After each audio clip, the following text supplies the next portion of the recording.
With Tacitus today, your pushback channel, and thank you for joining us audio live stream. Please listen to this presentation as you would a radio broadcast. In this essay, I'd like to talk about the comments just recently made by US Secretary of State, and not dissimilar comments made by Vice President Vance, and I'm paraphrasing here, is effectively this, that if you hate America, or if you hate the West, if you don't like the West, you don't like our society, you don't like how we do things here, don't come to the West. Why would you want to come to the West pretending to be a student when you do nothing but lead agitator groups and stir up placard waving mobs on the street? Why would you do that? Why don't you just stay in your own country? I mean, why come to the West to do these things? Why come to the West to stir up trouble and complain that you're the victim of the most terrible racism? Why come to the West in the first place? You don't want to be part of the society. You don't appreciate anything about the West. You're not even grateful for being given a visa. So why not just go back to where you came from? Why come here? Why come to the West and do nothing but hate on the West and refuse? Now, there are two sort of types of, and I'm not sure you'd classify them both as hatred, but they could fall into the same category. One is open hatred of the West, particularly, say, coming from Islamic nations, where the lifestyle in the West, the behaviour of the people, as they would see it, the lack of piety and this sort of thing is considered to be astonishing. And they can scarcely get their heads around it. Young women walking around showing flesh and not wearing hijabs. So this is something that they really struggle to come to terms with. And that the type of structure of a free society, free association, and these sort of things are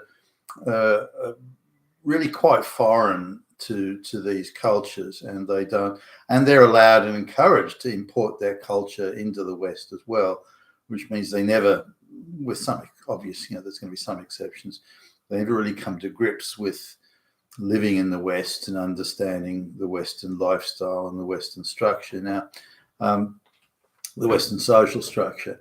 So we've got people who come that hatred of the West, and a lot of people from Afghanistan and places like that, their hatred of parts of Africa, the hatred of the West is almost fanatical, vitriolic. Why would you want to bring people like that in? And given their hatred is so intense, why do they stay? Why do they want to come, and why do they stay?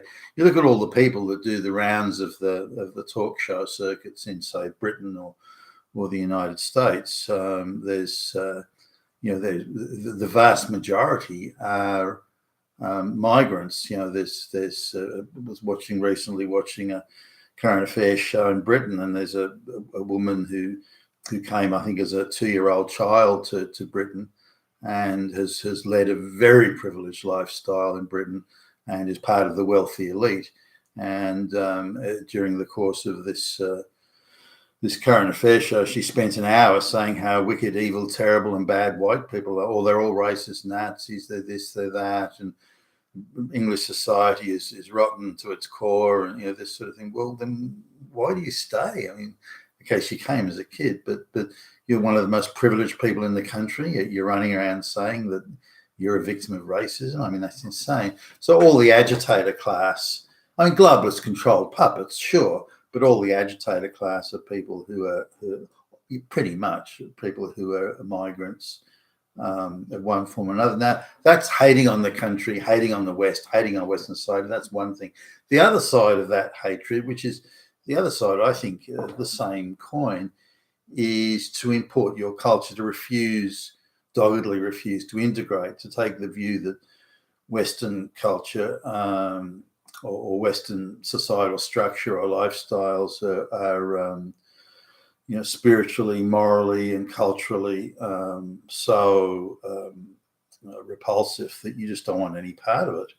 You want to live with, you want to keep your language, you want to live with your people, your tribe, your genetic diaspora. You want to have special schools. You want special politicians to represent you. You want special handouts and giveaways. You want everything special, special, special. Gimme, gimme, gimme. Free, free, free. You want all that sort of stuff, and it's a way of punishing the devil society that you've come to live in. And if they're so stupid, dumb, and pathetic that they want to give you all that free stuff, then that just shows how morally and culturally bankrupt they are anyway, which again proves your point.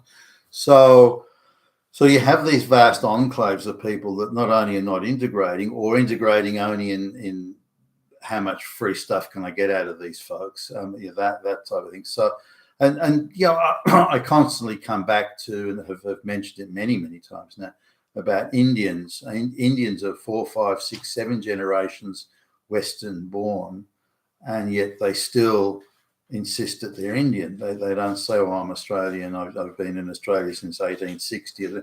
They still insist that they're Western born. They still insist that they're Indian, even though they're Western born. Now, they still, every generation of children that they have, they send back to the village of their ancestors for husbands and brides. I mean, fuck. And there's intense family and community pressure to stop Indians born in Australia from even marrying other Indians that were born in Australia. The idea of not only keeping the gene pool 100% pure, but also keeping the cultural pool up to date and pure and current, and so is also very prominent in their minds. The only way to do that is to bring people in from India who may never have been out of the village that they live in. I mean, fuck. So this is very much the Indian thing. Now, you meet Indian, they talk with an Australian accent. You may come across, the several generations being born in the West or born in Australia, but they're still very much Indian. And they'll say, if you say, "Oh, your children are speaking with broad Australian accents, they're good little Australian." No, they're not. They're Indian. And the mother will spit it out almost. No, my children are Indian, and they're going to marry other Indians from India. And the same goes for a lot of other people from the subcontinent, Pakistanis, and even people from Sri Lanka, or Ceylon as it once was.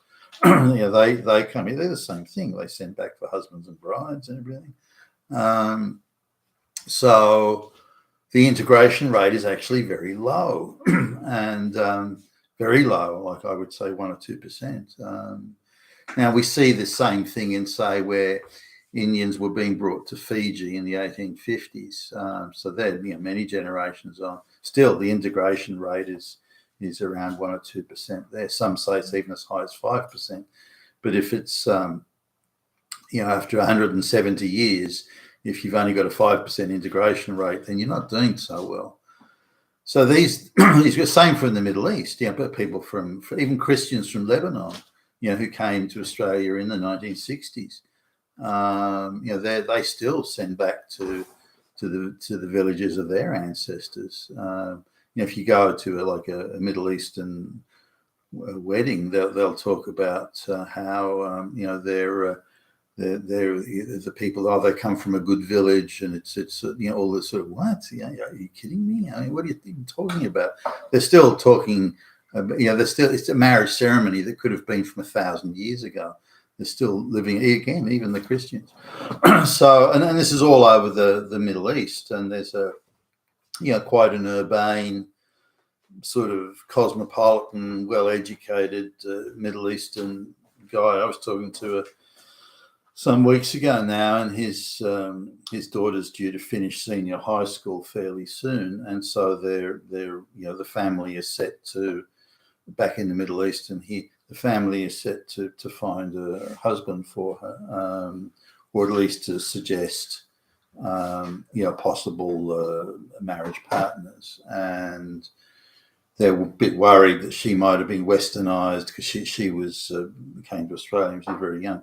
She might be westernized to a point where she thinks she should be making these decisions, or heaven forbid, dating some local white boy. And so they're very much closed off to say, no, look, this is not a matter for discussion. You're going to marry some guy from, I don't know, I can't remember what country they came from. Iran, I think, or Iraq, something. Anyway, somewhere around there. And so she's going to marry. Now they may give us, he was saying, well, look, we're not going to tell you got to marry this or that guy. You just had to marry someone from I'll pick Iran. I'm not sure whether it was Iran or Iraq. You got to marry someone from Iran and someone that our wider family knows, so they can be sort of underwritten as being a good family, that sort of stuff. Now you can pick which one, but of this, or of these suitors, you will pick one of them. And because she's been westernized, the girl, she's not overly happy about that. So the whole family's prepared to effectively say, look, you go against us, you will be completely ostracized, excommunicated. So these are the sort of things that are going on. Well, why don't you want her to marry who she wants to? I mean, maybe she does want to marry some local white boy. I mean, who cares? No, that would, and the way they talk about it, that would be pretty much the end of the universe. It would be a disaster that even the apocalypse would pale into insignificance beside the daughter deciding to marry some white girl, or marry someone who, even another Iranian born in Australia, even that's out of bounds, as it is with the Indians and the Lebanese and so on. So now there's a vast number of people in Australia now, a huge number. I mean, as in many millions. We're approaching now easily a third plus of the population that have these views, and they're not integrating entire suburbs. So we've got two issues. One is people coming who hate, openly, aggressively, and brazenly hate the West, whether it be Australia or America. Radical, angry activists that are being brought to God knows why you'd let them in. But if people have to go to on the street placard waving, complaining about, then why are you here? Why have you come here? Why do you want to stay? And they're only staying because it's a rich country and there's a lot of free stuff being handed out. And there's a lot of NGOs that are corruptly delivering money and under the table kickbacks and this and that and so on to them, which is say, well, gee, look at all the handouts we're getting here. But again, they treat these handouts not with gratitude, but with sneer and contempt. You weak, stupid, pathetic people. I hate you and still you give me stuff, hoping that you'll make me like you, but I don't like you. I now double hate you. And this is the bind you're in. So that's it. And the other side, of course, is the non-integration, this refusal to integrate. Now, if you'll get these people talking about it, and whether indirectly or directly or reading between the lines, they believe that Western society is, morally, spiritually, and culturally repulsive and bankrupt. And why would they want to be part of it? Why would anybody want to be part of that? So they're determined to treat Western society, Western culture and values with contempt. Now, a lot of the other things go hand in hand. For example, they're contemptuous of Western society, but they openly seek to bribe and corrupt anything they touch. And they say, well, that's okay. I'm allowed to do that because that's the values that in the country that they've come from. That's how it is. You bribe, you want anything to do, you want to take a shit, you got to bribe somebody. And so they come, while thinking that they're, or pretending to be, that they're morally and culturally and spiritually superior, while they engage in rampant corruption at all levels in all things. Now, that's something that so the very value system that we in the West may think is important, such as accountable government, the eradication of corruption and bribes, independent judiciary, the rule of law, due legal process, the rules of evidence, these sorts of things, merit, all these sort of things that, well once did. I mean, it's the globalists are dismantling that as quickly as they can, but those things that we consider in the West, or do you consider in the West as being amongst the most valuable things, they don't think that. They think, well, who gives a fuck about democracy? Accountable government, everything's corrupt. Who cares? I just need to get a bit more money so I can bribe more people, and then I'll be more powerful. Those sort of things. They see everything in deceit. If I can trick someone else out of their money, then I've done it. It's not. Now, how can you perceive yourself as morally superior and culturally superior if that's your attitude? So we're looking at two very different cultures, these third world corrupt basket case toxic cultures, or that we would see in the West as toxic, they don't see it. They see, well, that's the natural order of things. You guys wanting the rule of law and independent courts and incorruptible politicians, you're the crazy ones. I mean, who ever thought of a politician that couldn't be bribed? Whoa. So they're just not integrating Western society and believe Western society is again repugnant to them. So because they don't integrate 6, 7, 8, 10 generations down the track, they still won't have integrated, but they will have a loud voice when it comes to special pleadings. We want special handouts, and this isn't stopped. The whole of Western society will just collapse into a screaming heap. These people have to be invited to leave, whether they be illegal or not. And so if these people are told, look, there is no way you're going to be importing husbands and brides anymore. That stopped today. And by the way, all these remittances you're sending back to India or Pakistan or whatever the fuck it is, they're going to be taxed at 75%. Then you would see this mass exodus of people out of because they don't want to be here. They don't like us. So they don't like the West. They don't like our countries. They don't like anything about us. They just want the free stuff. They just want the economic opportunity. That's all. And if you say, hey, look, if you don't want to integrate and be part of our society and you hate us, why are you staying? And if you cut off the things that are important to them, the arranged marriages and so on, they'll self-deport in vast numbers. Now, some will remain, some will stay, and that's fine too, because then they want to integrate, they want to be part of this society, and that's good. Now, the sort of migrants that were, I would say the large migration to the United States, these were pioneers. These were people that were out to create a new land and create a whole new society and these sorts of things to get away from what was wrong about their societies in Europe, mostly Europe, of course. And you could look at any example of, say some of the Lutheran type sects out of Sweden and northern Germany that came to places around Minneapolis, and which there were still vestiges of that when I first started going to Minneapolis in the early 1980s. The meeting would abruptly end at 5 o'clock, and everyone would jump up and say, "Oh no, we've got to go now. We're going to Bible studies." I thought, what?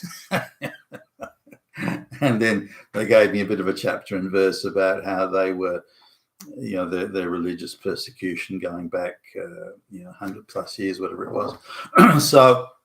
So they were coming to the West, or to America in this instance, to be part of that new society. Did they keep some of their old ways? Well, sure, but they still wanted to be part of that society. They wanted to do something new, whereas the migrants of today don't. They want to bring every piece of bad shit, toxic bad shit from their basket case shithole countries. They want to bring that to the West and set it up here, and they're encouraged to do it. And this is a major policy thing. And Secretary Marco Rubio and Vice President Vance are, I think, hitting the nail on the head. If you hate us, why are you coming here to the West? And if you hate the West so much, or the US, wherever it might be, why do you stay? And if you're just here to create a shithole enclave from the country you left, again, why are you staying? Why are you here? If we take away all the free stuff, you'll just leave. And that's fine too. And that's the path I think we need to go down. You've been with Tassus today, your Pushback channel. Thank you for listening.